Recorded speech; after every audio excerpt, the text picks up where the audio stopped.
Buenos días, hermanos. Es un gran gozo tanto para mi esposa Gloria como para mí poder estar entre ustedes hoy.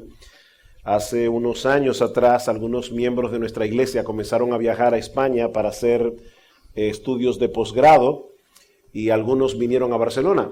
Y en ese tiempo conocieron a David y Elizabeth, nos hablaron de ellos y luego el Señor nos permitió venir por primera vez. No recuerdo ya los años que eran, pero sí sé que hemos visto esta iglesia desde que era una pequeñita iglesia que se podía reunir en la sala de una casa, luego verla cambiar de locales hasta finalmente llegar al lugar donde ustedes están hoy. Así que cuando David nos envió la carta invitándonos a estar aquí para el aniversario de la iglesia, fue un motivo de mucho gozo. Comenzamos a orar y damos gracias al Señor de que Él abrió las puertas para que pudiéramos estar aquí. Aunque los miembros de mi iglesia confían en mí, saben que yo estoy aquí, no en otro lado. Déjenme tomarles una foto, porque siempre que estamos de viaje y regresamos, damos un reporte a la iglesia. Y así los hermanos, cuando oren por ustedes, van a orar con entendimiento y con algunos rostros en mente. Okay. Esto necesita un lente más amplio, ¿verdad? Para poder tomarlos a todos.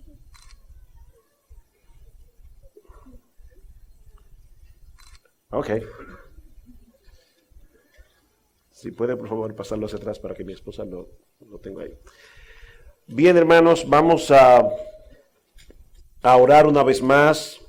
Vamos a pedir al Señor que se complazca en bendecir su palabra en esta mañana para todos, de manera especial que el Señor también ministre el corazón de aquellos que se van a bautizar en el día de hoy. Como decía David, estar en un bautismo hace recordar a uno su bautismo, hace unos añitos ya, pero todavía recordamos ese día cuando pudimos dar testimonio público de nuestra fe, y damos gracias al Señor de que nos dé también el privilegio de poder participar de un culto de bautismo. Vamos a orar. Vamos a pedir al Señor que bendiga su palabra en esta mañana.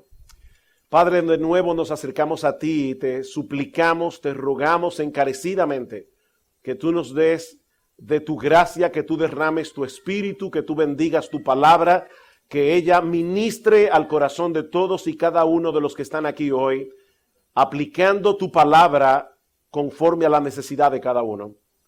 Bendice a tus hijos, bendice a aquellos que están aquí sin Cristo. Ábreles el entendimiento, Señor, y que Cristo nuestro Salvador pueda brillar en esta mañana en una forma gloriosa, porque te lo suplicamos en su nombre. Amén y amén.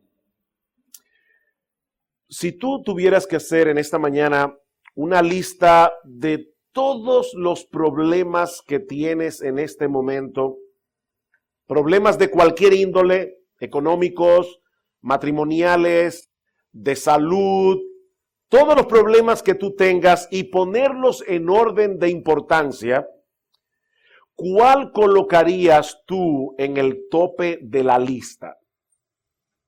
¿Cuál dirías que es tu problema más apremiante? ¿Tu problema más urgente?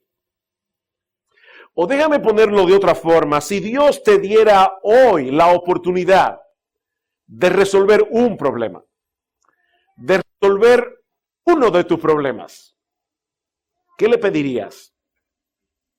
Bueno, hay un pasaje del Nuevo Testamento en el capítulo 2 del Evangelio de Marcos que nos ayuda a responder esa pregunta y poner nuestros problemas en perspectiva, poner nuestros problemas en orden de importancia. Ruego que vayan conmigo al Evangelio de Marcos capítulo 2 y vamos a leer los versículos 1 al 12. Marcos capítulo 2, versículos 1 al 12. Dice: entró Jesús otra vez en Capernaum después de algunos días y se oyó que estaba en casa. E inmediatamente se juntaron muchos, de manera que ya no cabían ni aún a la puerta, y les predicaba palabra. Entonces vinieron a él unos trayendo un paralítico que era cargado por 4.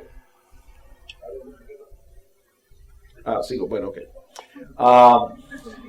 Es en vivo esto. Entonces vinieron a él unos trayendo un paralítico que era cargado por 4, y como no podían acercarse a él a causa de la multitud, descubrieron el techo de donde estaba, y haciendo una abertura bajaron el lecho en que yacía el paralítico.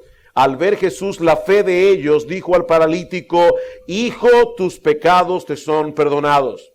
Estaban allí sentados algunos de los escribas, los cuales cavilaban en sus corazones: ¿por qué habla este así? Blasfemias dice. ¿Quién puede perdonar pecados sino solo Dios? Y conociendo luego Jesús en su espíritu que cavilaban de esta manera dentro de sí mismos, les dijo: ¿por qué caviláis así en vuestros corazones? ¿Qué es más fácil decir al paralítico: tus pecados te son perdonados? O decirle: levántate, toma tu lecho y anda.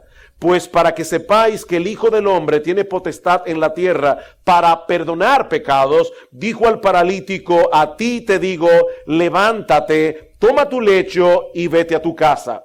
Entonces él se levantó enseguida y tomando su lecho salió delante de todos, de manera que todos se asombraban y glorificaron a Dios diciendo: nunca hemos visto tal cosa.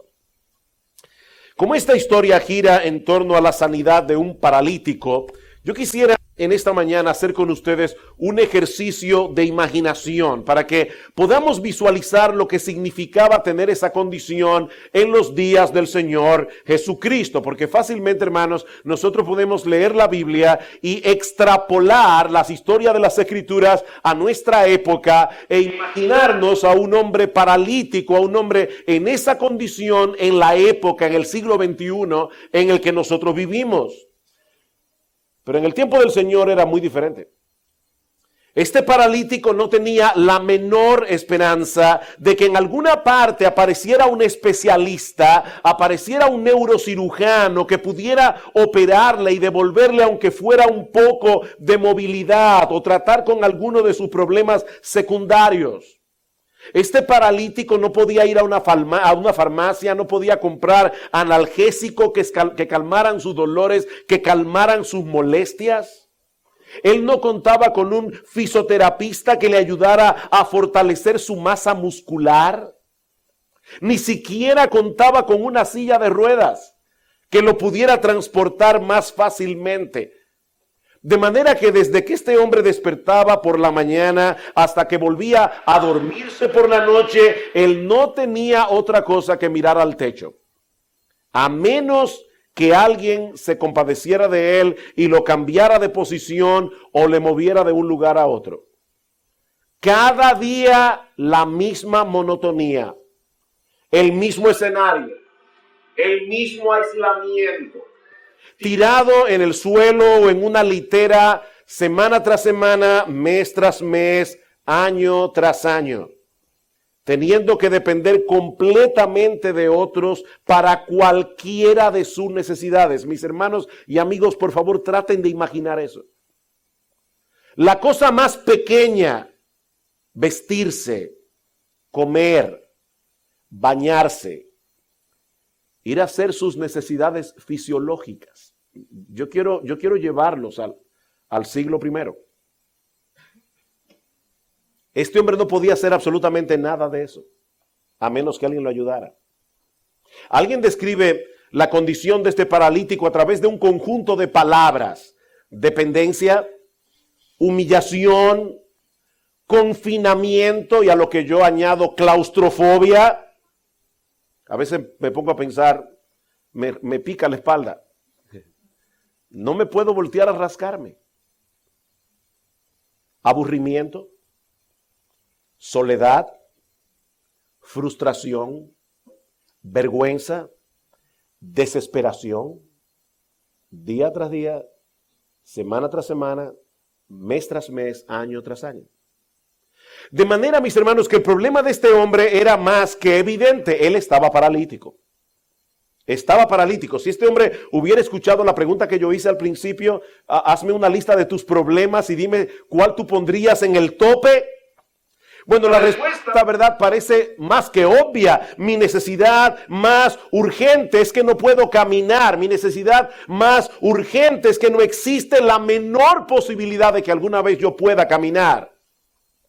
Pero de repente en la ciudad de Capernaum, que era donde vivía este paralítico, aparece un hombre llamado Jesús, haciendo milagros extraordinarios. Si ustedes leen el capítulo 1 del Evangelio de Marcos, van a encontrar milagro tras milagro tras milagro. Dice en el versículo 29 que al salir Jesús de la sinagoga, capítulo 1, vino a casa de Simón y Andrés, con Jacobo y Juan, los primeros 4 discípulos del Señor. Y la suegra de Simón, Simón es el que vendría a ser más adelante el apóstol Pedro, dice la suegra de Simón estaba acostada con fiebre. Y obviamente, hermanos, si Simón tenía suegra es porque estaba casado. Nadie anda, ¿verdad?, buscando suegras gratuitas. Él estaba casado. Y la suegra estaba enferma, con fiebre. De hecho, Lucas, que era médico, dice que ella tenía una gran fiebre. Y dice que enseguida le hablaron de ella. Y entonces él se acercó, la tomó de la mano. Es impresionante ver la sencillez con que Marcos narra esto. Y la levantó e inmediatamente le dejó la fiebre y ella le servía. El poder de Jesús era tal que esta mujer tenía una gran fiebre. No sabemos si era una infección, no sabemos si era gripe, no sabemos lo que era. Esta mujer tenía una gran fiebre. Jesús la sanó y todos ustedes saben lo que ocurre, ¿verdad? Cuando uno tiene fiebre, se le va la fiebre, uno se queda por un buen rato con mucha debilidad. Pero cuando es Jesús el que sana, esta mujer de inmediato se levantó de la cama y comenzó a hacer la comida y comenzó a servir a todo el mundo.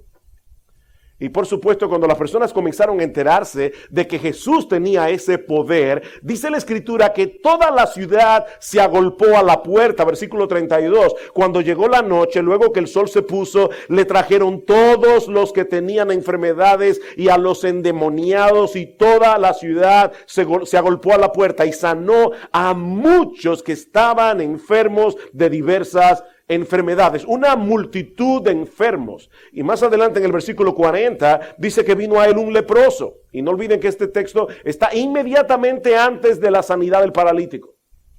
Dice, vino a él un leproso rogándole e hincando la rodilla, le dijo, si quieres puedes limpiarme. Y Jesús, teniendo misericordia de él, extendió la mano y le tocó y le dijo, quiero, sé limpio. Y así que él hubo hablado, al instante la lepra de aquel se fue y quedó limpio. Ahora, imagínense el paralítico recibiendo todas estas noticias. Por primera vez en su vida, este hombre ve al final del túnel un rayo de esperanza. Y aunque él no puede acercarse a Jesús por sí mismo porque está paralítico, él sabe que cuenta con un grupo de amigos fieles que son capaces de hacer lo que fuera, contar de llevarlo hasta Jesús. Así que estos amigos del paralítico ponen el plan en marcha. Pero dice Marcos que al llegar a la casa se topan con una muralla humana, imposible de penetrar. Había tanta gente en esa casa que era imposible acercarse a Jesús, y mucho menos cargando una camilla, con un hombre cargando una camilla. Pero estos amigos eran persistentes. Así que tomaron la decisión de llegar hasta Jesús de la única forma posible, desde arriba. Por supuesto, tenemos que entender, hermanos, que las casas en Israel solían eran muy diferentes a las nuestras. No eran este tipo de techos. Las casas en Israel tenían una escalera exterior desde donde se subía hacia el techo, que funcionaba como una especie de terraza. Y por supuesto, esos techos estaban hechos de madera, con ramas y forrados con capas de barro o arcilla mezclado con paja. No era un techo de cemento, de concreto. Ahora, yo quiero que ustedes se imaginen la escena otra vez. El Señor está predicando la palabra, como yo estoy haciéndolo aquí hoy, y de repente comienza a escucharse un ruido en el techo. Se forma una nube de polvo. Algo está cayendo sobre la gente.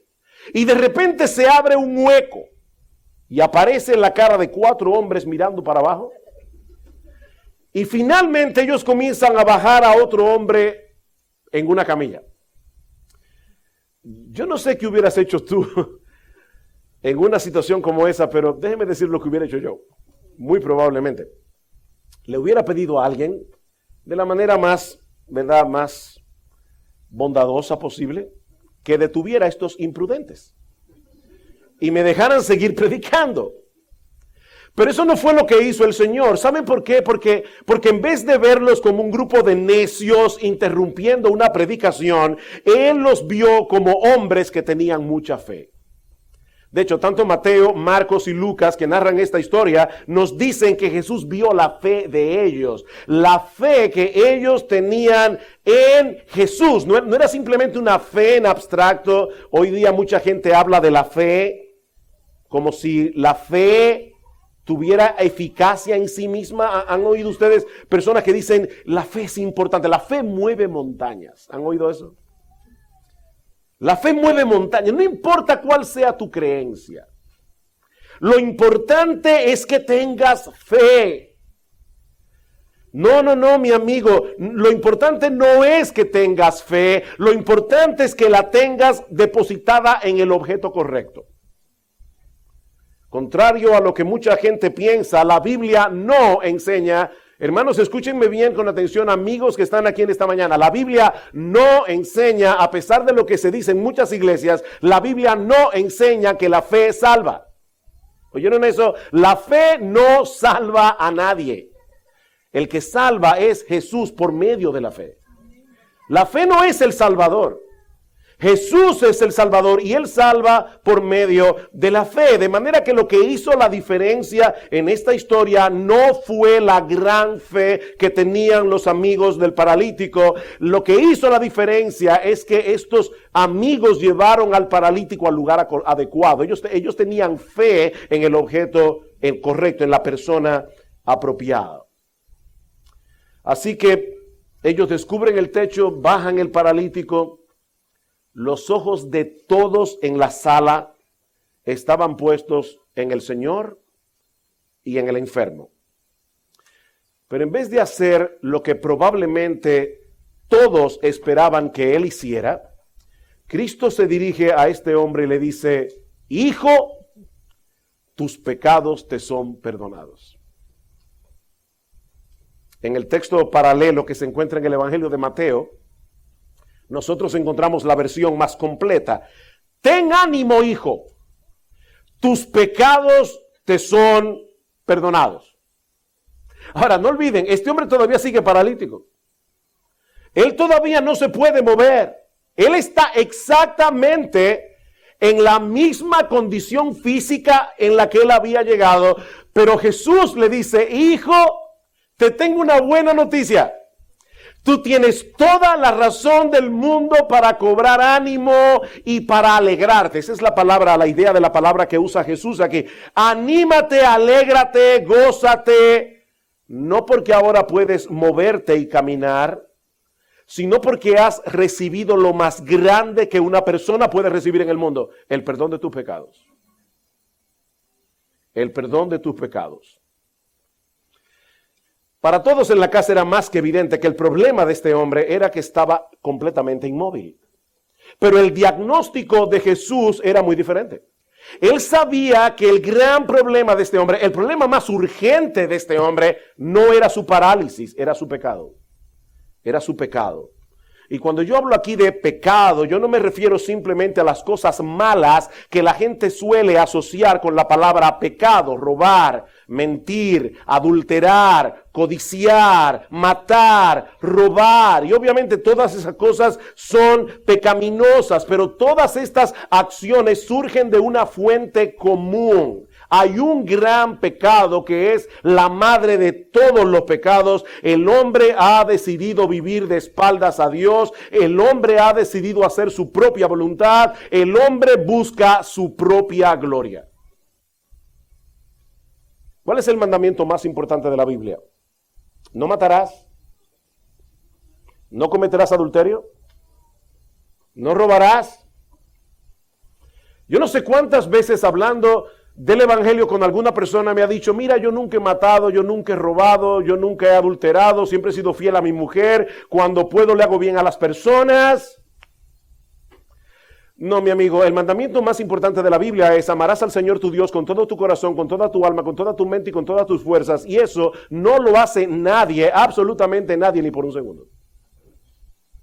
Nadie nunca en toda la historia ha amado a Dios con todo su corazón, con toda su alma, con toda su mente, con todas sus fuerzas. De manera que cada vez que tú respiras, pecas. Porque Dios te dio la vida para que tú vivas para su gloria. Y tú estás respirando para tu gloria. Si tú pudieras orar el Padre Nuestro al revés y decir, Señor, santifica mi nombre, venga mi reino. Hágase mi voluntad en la tierra como se hace en el cielo. Uno no lo expresa con estas palabras, pero eso es lo que uno quisiera que pasara. Uno quisiera tener el control, ¿verdad?, en la mano y que todas las cosas ocurran exactamente como yo quiero que pasen. Ese es el gran problema del hombre. Ese es el gran pecado del que nacen todos los pecados. Ese es, según Jesús, nuestro problema más urgente. De hecho, me llama la atención que Cristo le diga a un paralítico, hijo, tus pecados te son perdonados. Este hombre estaba paralizado, él no podía robar, él no podía matar, él no podía adulterar, él no podía hacer prácticamente nada, pero sí podía pecar. Y pecaba. Ese era su problema más urgente. Ese es tu problema más urgente. Ese es tu problema más urgente. ¿Quién sabe cuántas veces este hombre había soñado con la posibilidad de poder caminar? Y había pensado que esa sería la solución de todos sus problemas. Si tan solo pudiera valerme por mí mismo. Ir donde yo quiera, cuando lo quiera. Yo sería el hombre más feliz del mundo. Yo creo que nunca más volvería a quejarme de nada. Si tan solo pudiera caminar. Pero Jesús lo veía de otra forma. Si lo sanaba únicamente de su parálisis, estaba dejando a este hombre en una terrible condición. Él no le habría resuelto en verdad el mayor de sus problemas. Y lamentablemente, esa es la ilusión en la que viven muchas personas. Hay un si tan solo en el corazón de todos nosotros, ¿verdad? Si tan solo. Si tan solo sanara de esta enfermedad. Si tan solo hubiera alguien que me amara de verdad. Incondicionalmente, de corazón. Si tan solo tuviera un mejor matrimonio, mi vida sería feliz. Si tan solo tuviera trabajo, o un mejor trabajo. Si tan solo tuviera dinero. Alguien decía, yo no quiero cosas grandes, yo sé que la felicidad viene por cosas pequeñas, una pequeña mansión, un pequeño yate. Cosas pequeñas. Yo no aspiro a mucho. Si tan solo mis hijos fueran obedientes. Si tan solo me llevara bien con la suegra. Si tan solo... Pon todo lo que tú quieras allí. Sea lo que sea que tú pongas en esa lista, estás completamente equivocado. Si tú crees que por tener cualquiera de esas cosas vas a tener una vida más plena y feliz. Miren, nosotros nos acostumbramos a todo. Yo recuerdo hace unos años atrás, muchos años atrás, conocí a un señor que me decía, yo quería tener una tierrita, una finca. Ese era mi sueño. Y ahorré dinero y trabajé y finalmente compré mi finca. ¿Cuánto tiempo ustedes creen que uno disfruta algo así? Las cosas aburren tarde o temprano. Uno se acostumbra. Hay una periodista llamada Cynthia Hamel. Ella escribió un artículo sobre las frustraciones de los famosos. Sobre todo de Hollywood. Del mundo del cine. Hombres y mujeres que hicieron de todo para poder alcanzar la fama. Y después de obtener lo que tanto anhelaban, no solo se convirtieron en personas insoportables, dice ella, sino que ahora eran mucho más infelices que antes. Dice Cynthia Hamel, me dan pena los famosos. De verdad, las celebridades una vez fueron seres humanos agradables.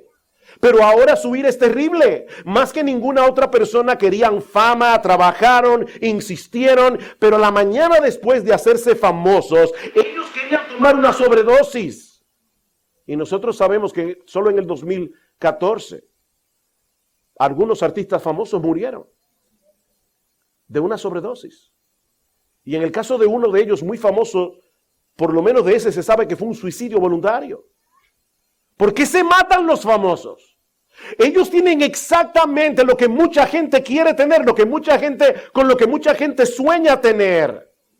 Sigue diciendo ella, la mañana después de hacerse famosos querían tomar una sobredosis, ya que aquello por lo que habían luchado, la fama que iba a hacer que todo fuese bien, que iba a hacer que su vida fuera soportable, que les iba a proporcionar satisfacción personal y felicidad, ya había llegado y nada había cambiado. Seguían siendo los mismos. La decepción les había llevado a ser violentos e insufribles. Y más adelante esta mujer dice algo sorprendente en este artículo. Dice, yo creo que cuando Dios quiere gastarte una broma muy pesada, te concede tu mayor deseo. ¿Escucharon eso? Cuando Dios quiere hacerte una broma muy pesada, te concede tu mayor deseo.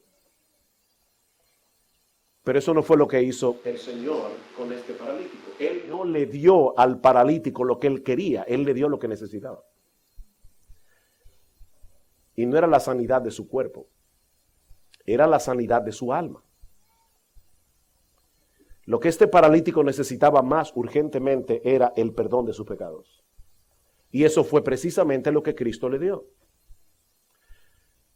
Mi amigo, yo no sé cuál es tu mayor anhelo en esta mañana. Pero si lo que anhelas no es a Jesús, y déjame decirte algo entre paréntesis, mucha gente quiere ir a Jesús, pero no por Jesús. Mucha gente quiere ir a Jesús para obtener de Jesús lo que ellos más anhelan. Así que lo que ellos anhelan no es a Jesús, ellos quieren a Jesús como un milagrero, ellos quieren a Jesús como una especie de genio de la lámpara de Aladino con un psiquiatra todopoderoso.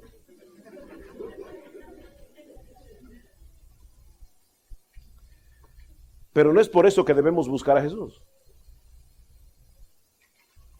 Si lo que tú quieres es algo fuera de Jesús, es algo fuera del perdón de tus pecados que solo Él puede darte, estás cometiendo el más terrible y el más destructivo de todos los pecados. ¿Saben cómo se llama? Idolatría. Estás cometiendo el más terrible y más destructivo de todos los pecados. Estás cometiendo idolatría. Estás buscando propósito y significado para tu vida en el lugar equivocado. Ese es el gran problema de los seres humanos. Van detrás de reputación, van detrás del dinero, van detrás de la belleza, van detrás de la popularidad, van detrás de la diversión, porque eso es lo que le dará propósito y significado a su vida. Una persona tiene un trabajo, muy buen trabajo, bien remunerado. Cuando llega a su oficina, todo el mundo lo trata de usted, dígame señor, todo lo que usted quiera, y de repente viene un recorte de presupuesto y el individuo se queda sin trabajo. Y es increíble, antes estaba en el cielo y al otro día está en el infierno porque su identidad dependía de su trabajo. Así de simple. O de que sus amigos le hagan caso, o de que las personas lo quieran, o de que su esposa le ame, o de que su esposo lo atienda, o de que los hijos lo obedezcan, o de lo que sea. ¿Te das cuenta cuál es el problema? Tu felicidad y tu felicidad depende de cosas que están fuera de tu control. Tú no puedes controlar que vas a tener trabajo mañana. Tú no puedes controlar que tus amigos te sigan queriendo. Tú no puedes controlar que tu esposo siga siendo fiel. Tú no puedes controlar eso. Al final siempre terminan frustrados porque su mayor necesidad sigue allí. Así que la primera enseñanza que nosotros vemos en este pasaje es que la necesidad más urgente del hombre es el perdón de sus pecados. Pero lo segundo que aprendemos en este pasaje es que la mayor necesidad del hombre, la más urgente, solo puede ser suplida por Dios mismo. Versículo 6. Dice, estaban allí sentados cuando Jesús le dice, tus pecados te son perdonados. Estaban allí sentados algunos de los escribas. Los escribas eran los intérpretes profesionales de la ley. Estaban allí sentados algunos de los escribas, los cuales cavilaban en sus corazones, ¿por qué habla este así? Blasfemias dice, ¿quién puede perdonar pecados sino solo Dios? Este hombre es un blasfemo. Ahora noten, hermanos y amigos que están aquí, que ellos no expresaron esto en alta voz. Cristo dice que cavilaban en sus corazones, y la palabra que usa Marcos allí es que ellos tenían un diálogo interno. Todos nosotros tenemos un diálogo interno, pero para Jesús ese diálogo interno está tan abierto como un libro delante de Él. Él conoce tus pensamientos, Él conoce mis pensamientos, Él conoce esos diálogos internos que tenemos cada día. Y lo interesante de este pasaje es que el diálogo interno de estos líderes religiosos que odiaban a Jesús era correcto. El diálogo que ellos tenían en su corazón era correcto, excepto en el hecho de acusar a Jesús de blasfemo. ¿Qué era lo que estos hombres estaban pensando dentro de sí? Bueno, en primer lugar, ellos pensaron, aquí hay algo raro. Jesús clama tener poder para perdonar pecados. Totalmente cierto. Totalmente cierto. Jesús no exhortó a este paralítico a ir a Dios a buscar el perdón. Él se lo dio. Hijo, tus pecados te son perdonados. Así que estaban en lo cierto. Jesús clama tener autoridad para perdonar pecados. Segunda premisa. En el diálogo interno, ¿verdad?, de estos líderes religiosos. Solo Dios puede perdonar pecados. Totalmente cierto. Totalmente cierto. Solo Dios puede perdonar pecados porque todos nuestros pecados son primariamente contra Él. Cuando David pecó con Betsabé, en aquella famosa historia, y pecó de adulterio, pecó de asesinato, porque de una forma u otra se las arregló para que mataran al esposo de Betsabé. Cuando David reconoció su pecado en el Salmo 51, le dice a Dios, contra ti solo he pecado y he hecho lo malo delante de tus ojos. Él no dijo, pequé contra Betsabé, él no dijo, pequé contra Urías, él dijo, Señor, yo he pecado contra ti. Dice en el Salmo 103, Él es quien perdona todas tus iniquidades. Él, Dios, es el que perdona todas tus iniquidades. Conclusión, no de mi mensaje, yo no he acabado. Conclusión en la mente de los escribas, Jesús está actuando como si Él fuera Dios. Otra vez en lo correcto. Exactamente. Eso era precisamente lo que Jesús estaba haciendo. Cuando Jesús le dice al paralítico, tus pecados te son perdonados, lo que Él está diciendo en realidad es que todos los pecados que Él había cometido en su vida, los había cometido contra Jesús. Y Jesús lo estaba perdonando. Yo soy Dios, es lo que Jesús está diciendo. Yo soy Dios y yo puedo perdonar pecados. ¿Ustedes se imaginan un individuo que va por la calle aquí en Barcelona o en San Andreu, ¿verdad? Para ser más preciso. Y aparece una ganga, no sé cómo le llaman aquí, una pandilla.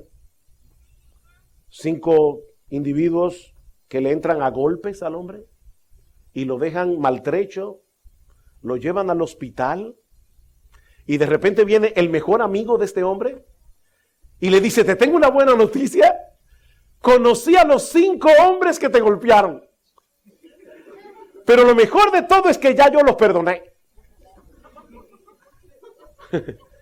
¿Y quién te dio autoridad para perdonarlos de lo que ellos hicieron contra mí? Eso no tiene sentido. Pero los pecados del paralítico, lo mismo que tus pecados y mis pecados, fueron contra Jesús. Porque Él es Dios. Y Él tiene autoridad para perdonar pecados. Así que le dice este paralítico, hijo, tus pecados son perdonados. Por supuesto, hay una cosa en la que los líderes de Israel se equivocaron y fue en el hecho de acusar a Jesús de blasfemia. Y esa acusación, versículo 7, dice, ¿por qué habla este así? Blasfemias, dice.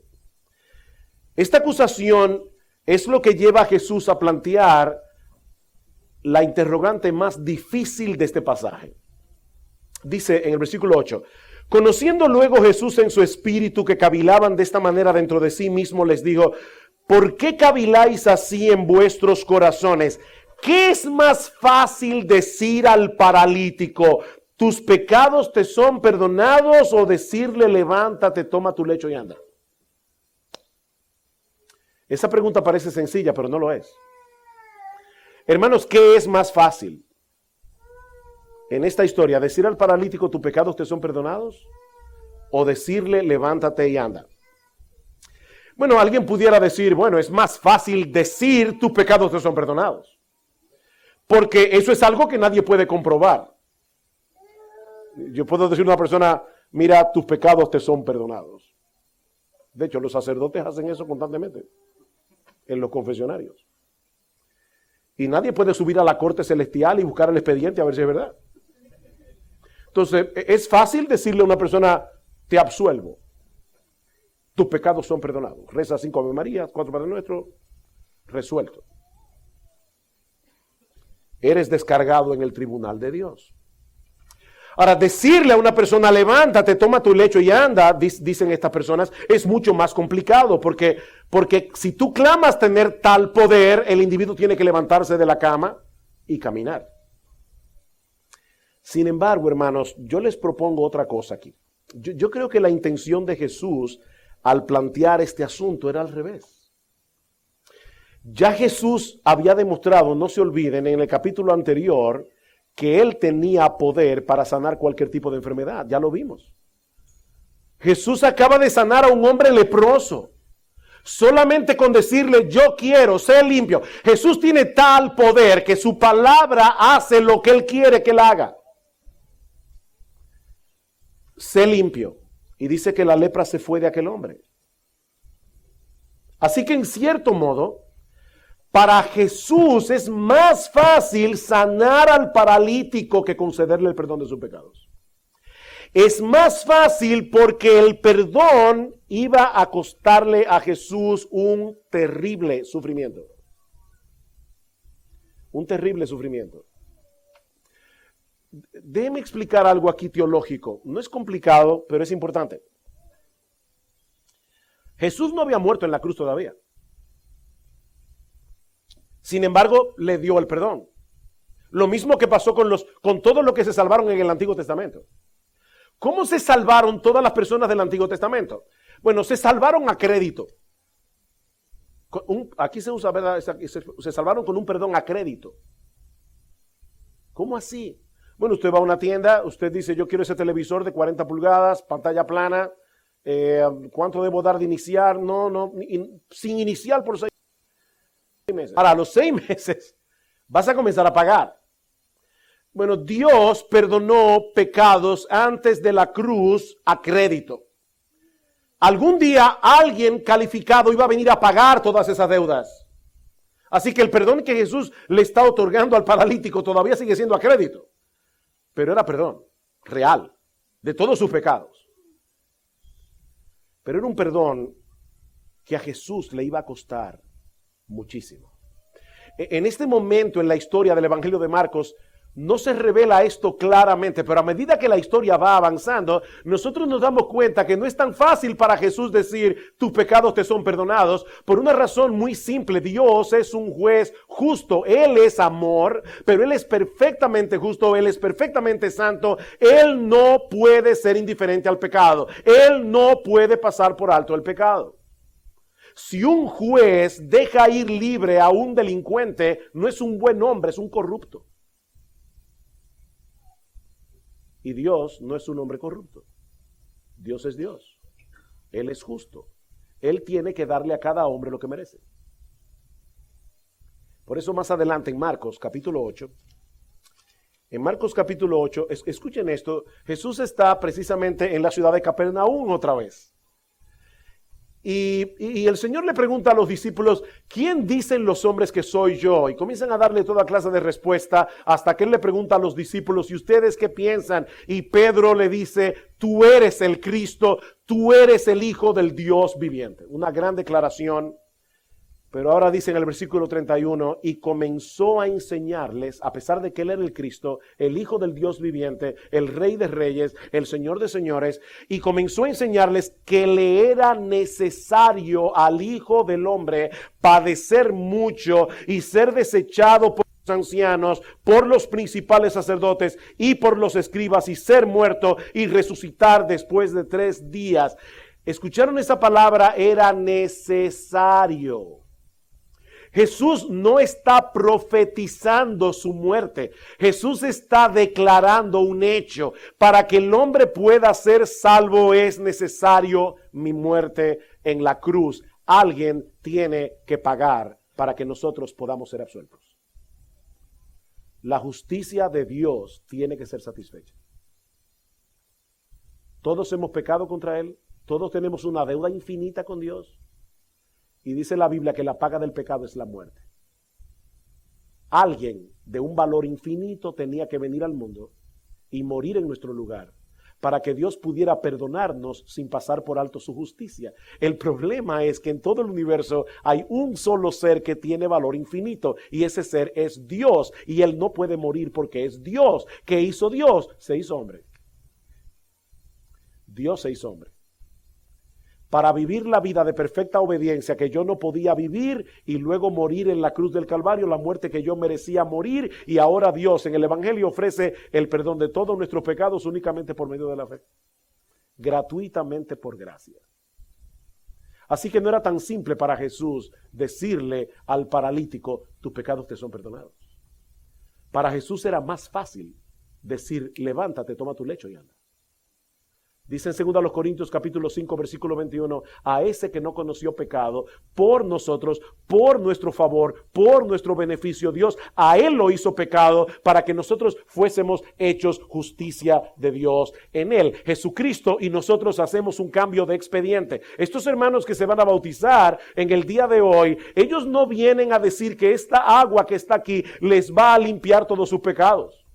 Lo que ellos están diciendo al pasar por las aguas del bautismo es que ellos y Jesús hicieron un intercambio. Ellos le dieron a Jesús todos sus pecados y Jesús les dio a ellos toda su justicia, de tal manera que en el expediente de la corte celestial nosotros tenemos la misma justicia de Jesús. Por fe, por gracia. Ese es el mensaje del Evangelio. Al que no conoció pecado, por nosotros lo hizo pecado para que nosotros fuésemos hechos justicia de Dios en Él. Así que la sanidad del paralítico en este pasaje no era más que una evidencia de que Jesús tenía la autoridad para conceder algo más grandioso que la sanación, el perdón de los pecados. Marcos 1, versículo 10.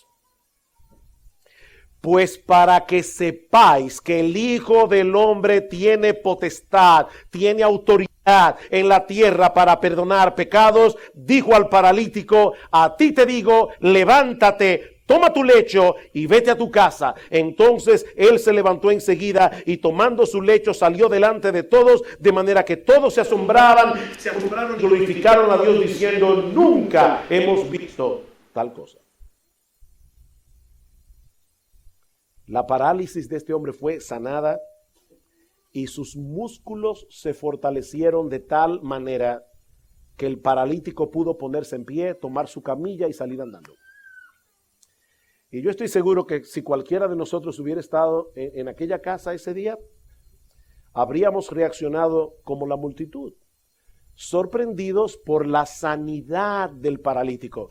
Pero mis hermanos y amigos que están aquí en esta mañana, eso no era lo más importante, eso no era lo más extraordinario que acababa de ocurrir. Ese milagro, repito, no era más que una evidencia de la autoridad que tiene Jesús para conceder a los hombres que confían en Él el perdón de todos sus pecados. Yo no sé los pecados que tú has cometido a través de toda tu vida, aún aquellos pecados que nadie conoce.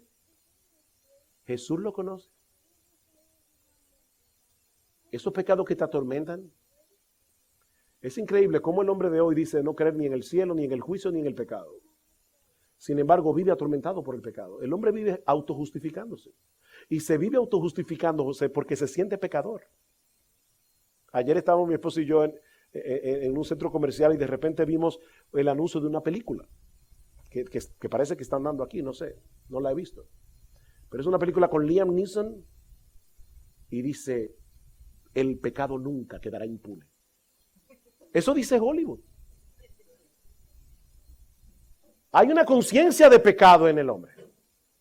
Por eso es que dice en el Salmo 32, bienaventurado, feliz, dichoso aquel cuya transgresión ha sido perdonada y cubierto su pecado. Eso fue lo que Cristo le dio a este paralítico. Hijo, tus pecados te son perdonados. Todos tus pecados te son perdonados. No existe en el mundo una bendición mayor que esta. Este paralítico salió caminando de la casa aquel día, pero eso no impidió que su cuerpo continuara el proceso de deterioro natural que culmina con la muerte. Así que él recibió un beneficio físico extraordinario, pero ese beneficio físico fue temporal. Él volvió a morir. Pero el perdón de sus pecados le aseguró un lugar en la presencia de Dios por los siglos de los siglos. Mira, mi amigo, yo no sé cuáles son los problemas con los que tú viniste hoy a esta iglesia. ¿Cuáles son los problemas que tú pondrías en una lista y cuál pondrías en el tope de la lista?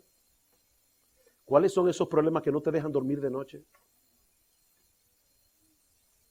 Que te levantan a las 3, a las 6 de la mañana. Los problemas que te agobian. Ninguno de ellos puede compararse con el problema que tienes con Dios por causa de tus pecados. Los demás problemas son temporales. Son temporales. Pero este tiene repercusiones eternas. Mira, mi amigo, algún día tú te presentarás delante de Dios para ser juzgado. Si la historia de este mundo no terminara en un tribunal, la vida aquí en la tierra sería una broma muy pesada.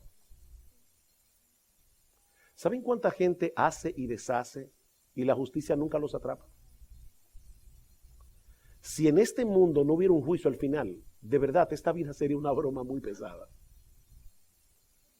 Pero hay un juicio. Y en ese tribunal, el fiscal no necesita testigos porque él conoce tu vida hasta en el más íntimo detalle. Dice en Hebreos capítulo 4, versículo 13, que todas las cosas están desnudas y abiertas a los ojos de aquel a quien tenemos que darle cuentas. Dios te conoce perfectamente.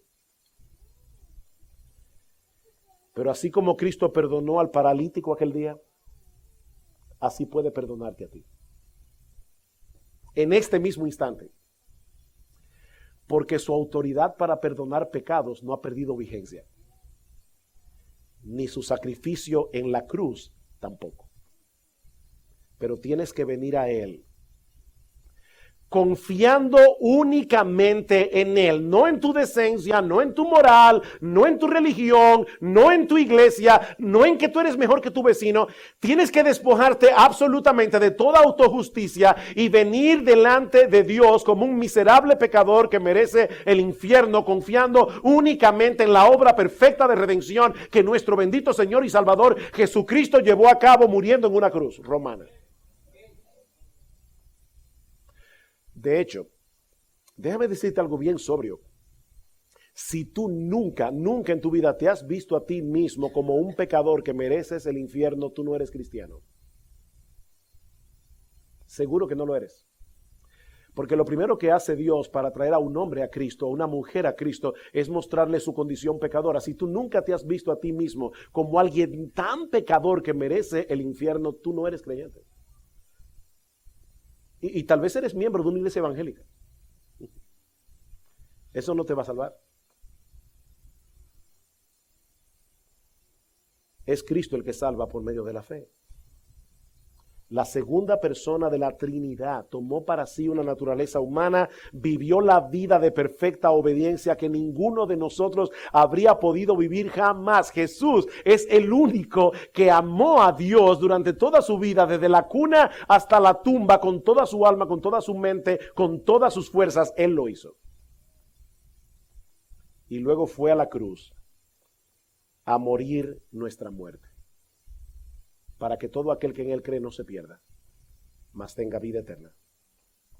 Ese es el gran mensaje del evangelio. El justo murió por los injustos. La pregunta es, ¿qué tú vas a hacer con ese mensaje? Porque déjame decirte algo, nadie puede ser neutral al evangelio. Nadie puede ser indiferente al evangelio. Porque no hacer nada con el evangelio ya es hacer algo. Tú le estás diciendo a Dios, no me importa, no me interesa. Tú enviaste a tu hijo, él murió en la cruz, pero a mí me tiene sin cuidado. Y dice en Hebreos capítulo 2, ¿cómo escaparemos si descuidamos una salvación tan grande? ¿Cómo escaparemos? Mi amigo, no te vayas de este lugar en la condición en que llegaste. Porque hay perdón para ti. Hay perdón. Disponible todavía. Las puertas de la salvación están abiertas de par en par. Para todo aquel que se arrepiente y cree. Para todo aquel que se arrepiente y confía en el Señor Jesucristo. Pero yo no quisiera terminar esta mañana sin traer unas palabras de aplicación para estos hermanos que se van a bautizar. Y para todos aquellos que han confiado en Cristo para el perdón de sus pecados. Mira, yo no sé, otra vez repito, cuál es tu problema, porque los cristianos tenemos problemas. Algunas personas dicen, ven a Cristo y todos tus problemas se van a solucionar. Mira, si vas a una iglesia y están predicándote eso, sal corriendo, ese predicador es un mentiroso. Eso no es verdad. Bueno, tal vez no es un mentiroso, es un hereje. Porque tal vez él lo cree, pero lo que está diciendo no es verdad. La Biblia dice en Santiago capítulo 1 versículo 2, amados míos, tened por sumo gozo cuando os halléis en diversas pruebas. Porque eso es lo más grande del caso, las pruebas no llegan dosificadas. Pero a uno le gustaría una prueba hoy, otra el mes que viene, y otra no. No es así, llegan todas juntas. Y uno dice, muchas veces me he visto a mí mismo diciendo, yo no puedo con una más. Y llegan 15. Las pruebas no llegan dosificadas. En el mundo tendréis aflicción. Pero ¿sabes lo que aprendemos de este pasaje? Que si tú eres creyente y Dios perdonó todos tus pecados, no importa cuán grandes sean los problemas temporales que tú tienes la cosa más costosa que Dios puede regalarle a un ser humano, el perdón de tus pecados. Tú fuiste perdonado en el tribunal de Dios. Tú fuiste aceptado. Tú eres hijo de Dios. Es tan maravilloso cuando uno piensa en eso. Ustedes recuerdan ese pasaje que hay en los evangelios donde dice, hablando de la oración, dice el Señor, ¿qué hombre hay que si ya está acostado en cama y llega un amigo y le dice, por favor, levántate, son las 12 de la noche, son las 2 de la mañana y me ha llegado un invitado de repente, yo no tengo que ponerle a la mesa? Y dice en esta historia el Señor, ese hombre tal vez no va a querer levantarse porque está allí acobijado en su cama, calientito, pero por la impertinencia de su amigo se levantará y le dará lo que quiere. ¿Cuánto más vuestro Padre Celestial? Ahora déjenme hacerles una pregunta. En esa historia, ¿quiénes somos nosotros? Porque yo creo que la mayoría de los creyentes cuando leen esa historia piensan, bueno, lo que Jesús está diciendo es que así como este amigo fue tan impertinente que le pidió algo a este hombre, hizo que se levantara de la cama y fue a darle lo que le pidió. Así que yo debo ser impertinente y pedirle a Dios hasta que Dios me dé lo que yo quiero. No, nosotros no somos los amigos impertinentes. Hermano, nosotros somos los hijos que estamos acostados en cama. Lo que Jesús está diciendo es, si este hombre se levanta de la cama para atender a su amigo impertinente, si fuera su propio hijo, que está allí acurrucado y le dice, papi, tengo sed, papi, tengo hambre. ¿Tú no crees que él se va a levantar más rápido a darle lo que necesita? Hermanos, nosotros somos los hijos y somos los hijos porque Jesús murió en una cruz para hacer posible esa adopción, para que nosotros hoy podamos ser hijos de Dios. Así que yo no sé cuáles son tus problemas. Y pueden ser grandes y yo no quiero minimizarlos. Pero yo quiero recordarte en esta mañana que si tú eres creyente, tú tienes la más grande bendición que Dios puede darle a cualquier ser humano. Dios te dio el perdón de tus pecados. Dios te adoptó en la familia de la fe. Dios es tu Padre, Cristo es tu Salvador, el Espíritu Santo es tu Consolador. Como dice el apóstol Pablo, si Él nos dio a su propio Hijo, ¿cómo no nos dará juntamente con Él todas las cosas? Qué gran bendición. Quiere el Señor manifestar su poder en este día, como orábamos al principio, obrando en la vida de muchos aquí arrepentimiento y fe, para que puedan salir de este lugar con el alivio de saber que todos sus pecados fueron perdonados por aquel que tiene potestad en la tierra para perdonar pecados, nuestro gran Dios y Salvador, Jesucristo. Vamos a orar. Padre, queremos darte gracias por darnos esta mañana la oportunidad de predicar tu palabra, de volver a anunciar el glorioso evangelio de salvación que allí se revela. Una vez más, Señor, aplica tu palabra con poder en esta mañana. Obra, Padre bueno, porque te lo pedimos en Cristo nuestro Salvador. Amén y amén.